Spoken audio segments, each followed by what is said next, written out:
Tim and Tim from Ludo. What's up, dude? Hello. How's things? Very good. Welcome back, and we're very happy that you decided to come in today to sort of debut the new Ludo track for us. That was it. We just re-recorded "Love Me Dead." What did you think?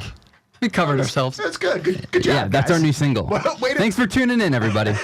See you later, Tim and Tim. I mean, well, you go the original way. You know what I mean? Yeah. It's very original. Yeah, absolutely. Why not? So, talk about this single. I have seen the promo pictures you showed me. There was a lot of actual, for real, whipped cream involved, and you guys lying around in it. But just kind of maybe talk a little bit about the single. How long has this been an idea that you guys were kicking around? Not too long. I mean, just a few months before we actually, it's one of those things. Andrew was writing songs and had done a bunch of demos, and sometimes we kind of would set limits and we'd be like, all right, let's try to get 5 songs by here, 3 songs by here, and so sometimes he would just kind of like lob some up just to kind of meet his quota, and I really think that was the idea was one of them, and he was just singing "I Want It" with whipped cream on it, and everyone was kind of like, why don't you keep writing that one? So that's kind of where it came from. And that character, I think, is always on his mind, somewhere in the back of his mind. The guy in this song and what he's all about is... It's about creepy dudes.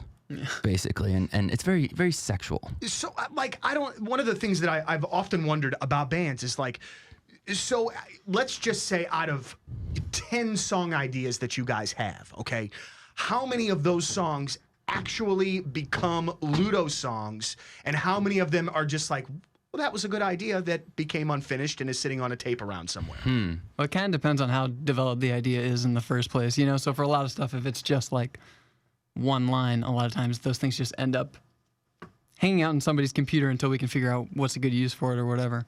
But I don't know, man. I mean, even for this record, we did a pretty good job of putting everything to use. Not everything ended up on the record, but a lot of things got fully recorded, or fleshed out. So. Yeah, there's some things will make it all the way to recording, and then some things will record and then won't make it to the record. So at different stages of the game, stuff gets left behind. So yeah, somewhere there's a whole bunch of, on my laptop actually, there's a whole bunch of Ludo songs that have yet to see the light of day. We're constantly trimming the fat. Yeah, which I guess would be a really tough thing to do. How does the trimming the fat work out amongst you guys? Is that where sometimes that I don't want to say like arguments, but is that where sometimes you guys... Oh, they're arguments. Yeah, well, but is that where the disagreements happen and that's where you guys kind of hash it out? Yeah, and I think usually it's not so much the trimming the fat as like being able to be patient and wait for songs to become developed before you cut them. That's the hard part, because sometimes you just want to get rid of something and work on.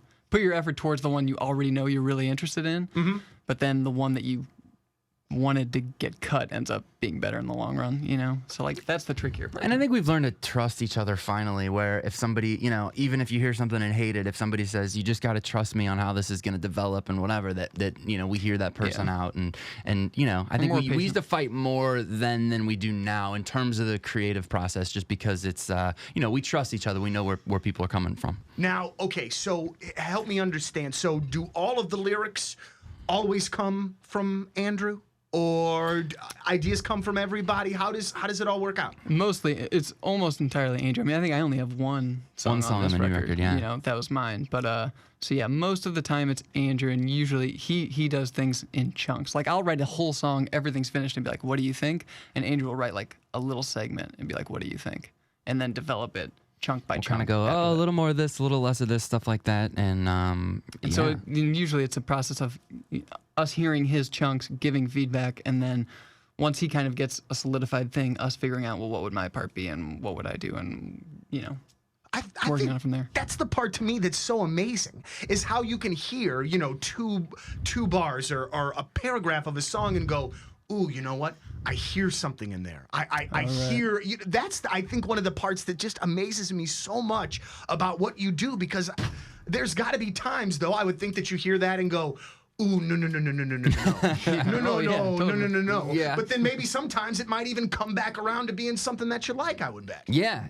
I mean, and a lot of it's made up, too. There's not an actual answer to that question. You know what I mean? It's just sort of the, what feels good that everyone else is on board for. And it's also kind of, hurry up and write that or make that or contribute, or, because it's someone else will, and it's... Well, you look for clues. You look for clues in whatever the chunk is that's there, and like, well, what little things are in there that I can use and modify and create more out of. What serves the overall where the song is going. Sometimes when I think of a break that I've got in my head of something I want to talk about, I will like literally almost break my leg to find a pen and a piece of paper to write it down so I don't forget it. Yeah. Do you guys have that same thing either musically or lyrically? Yeah, the little quick memo thing on your iPhone where you can just kind of hum into it. I mean, that's how I do everything. It's like whenever you have an idea, you just hum or sing into the phone and save it. Otherwise, who knows how many ideas I've lost from before then when I would actually try to write it down. It was a disaster because I would totally forget. And I'm not smart enough to do that. I still, when an idea is completely underdeveloped, will call Tim or Andrew and try to explain what I'm talking about, and it never, ever works. Not quite as effective. Like in you guys' like music folders in your iPods and things, is your music in there too? Like will it come up on the shuffle and you'll go, oh no, not this one? Yeah, I never listened to it. Mine does. I mean, I think the thing is we spend so much time listening to, the demos when we start out, and then all the different mixes and all that you end up.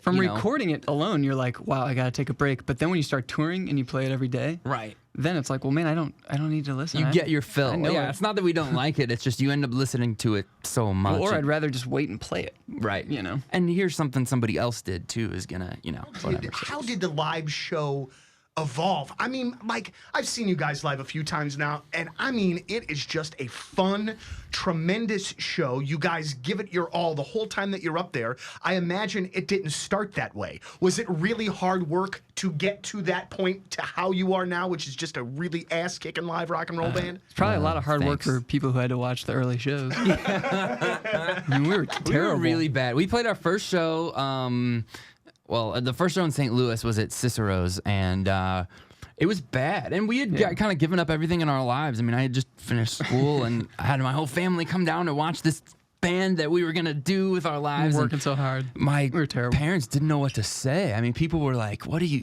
it was bad. It was bad. But there's no other way to do it. That's, you go out and you suck until you don't. We were so excited at the beginning that I don't think we realized, like, oh, we should kind of, lay low and wait till we're good. It was just like, we were touring at the beginning, and we had no business touring. It was, and not that we're fantastic now, but at least we don't embarrass ourselves. Hopefully, sometimes maybe we can embarrass ourselves all over again with this record. That's true. but that's really the only way to do it is to become a live band. You just got to get out there and do it, and do it, and do it, and do it, and do it. Yeah, I think a lot of what we do on stage also came from the exhaustion of that early touring, where we hadn't slept and we're living off peanut butter and jelly, and then we just get on stage. It was the one time to kind of like release. The only fun thing you were doing, really. Yeah. Well, and you guys really did. I mean, you guys paid dues to get to where you were. Do you? I mean, how do you think it would have happened if Ludo would have became a success right away?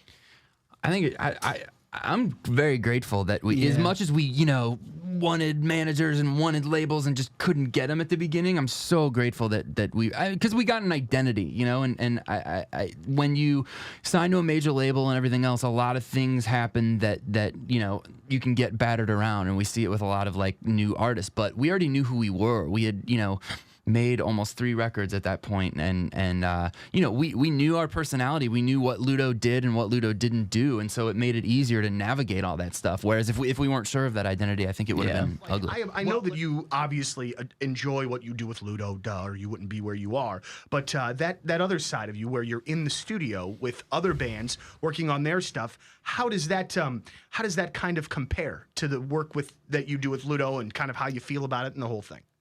God, I don't know. I mean, it's a totally different experience. I mean, on the one hand, it's great because you're not necessarily stressed out about this is my thing and what about my idea and whatever. Like, we don't have that stuff, you know? But I think it makes us better in Ludo too. All of us have kind of, all 4 of us have done different projects with different people and stuff like that. And I think that has strengthened, like the record we just made. Everyone, has brought a little bit more to the table from what you learn from other artists and stuff like that. If you learn how to facilitate somebody else getting their vision done the way they like it, then maybe you're a little more understanding with each other. Yeah. Well, I can't thank you enough for coming in. Thanks for having us.